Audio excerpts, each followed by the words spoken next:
5 seconds.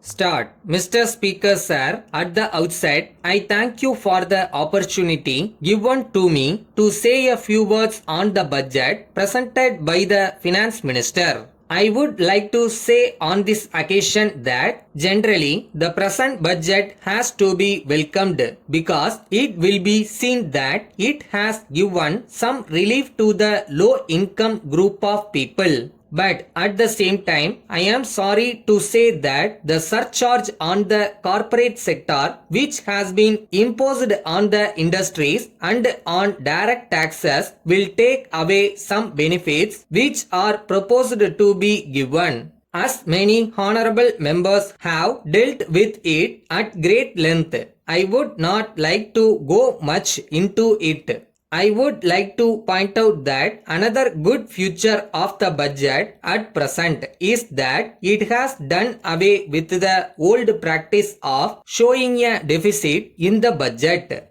I am glad that this has been stopped in this budget. I hope and trust that it will be a permanent feature and that the deficit will be met by the savings. I am sure there will be savings because we have seen that generally the government underestimate the income at the beginning and by the end of the year. When we have the revised estimates, there is a surplus which covers the deficit. In that way, I am happy that deficit budgeting has not been resorted to. In this context, I would have been happy if there had been some sort of control on the civil expenditure because we find that in the last 3-5 year plans it has been going up year after year.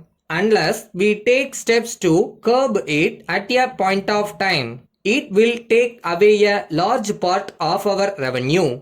I am very happy that the finance minister has given some reliefs, but from the way in which he came to office, he did not have time to formulate his own ideas. On account of this, I think that he has tried to take away some concessions which had been given by the previous minister. In this connection, I would like to draw the attention of the House to one thing. It may be remembered that a year ago, when he announced his taxation proposals, he was saying that there would not be any surcharge on personal income tax. But it is unfortunate that within a year, the new finance minister has given up this principle and that we have now a surcharge on direct taxes. There is another happy feature that the finance minister has introduced.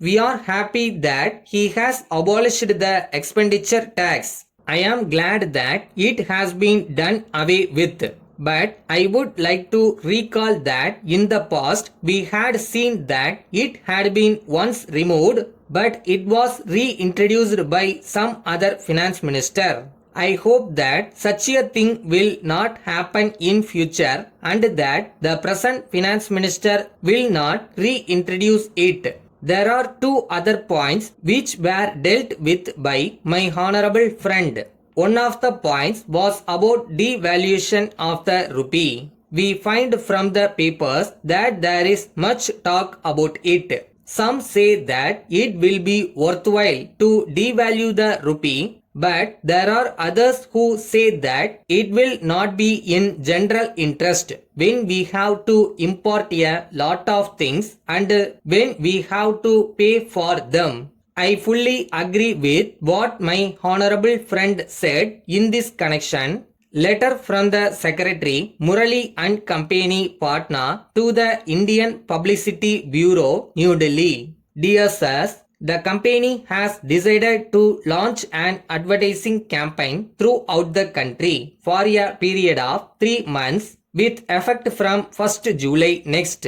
It has been proposed to spend about rupees 50,000 for this purpose. It has been decided that the advertisements should be made primarily in the principal national dailies and in important state newspapers. Of course, there is no doubt that in this connection, local papers and other suitable media may also be profitably utilized.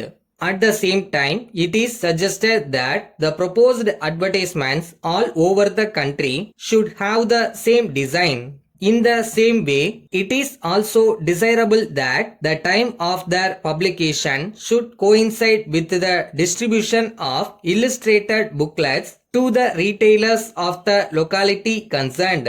In this connection, I will be glad if you can draft a scheme for a campaign and send it on to me together with a copy and layout for the booklet as soon as possible. In order to have them approved by the board, the next meeting of the board will be held at 3 p.m. on 20th March, and I hope it will be convenient for your representative to attend the meeting to discuss the scheme in detail. I shall be glad if you send me a reply at once. Yours faithfully.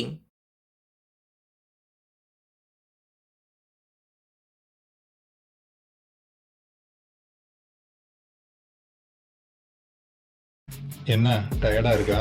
இன்னும் கொஞ்ச நாள் தான், பக்கத்துல வந்துட்டேன். அப்புறமா rest எடுத்துக்கலாம். இப்போ போய் வேலையை பார்ப்போமா?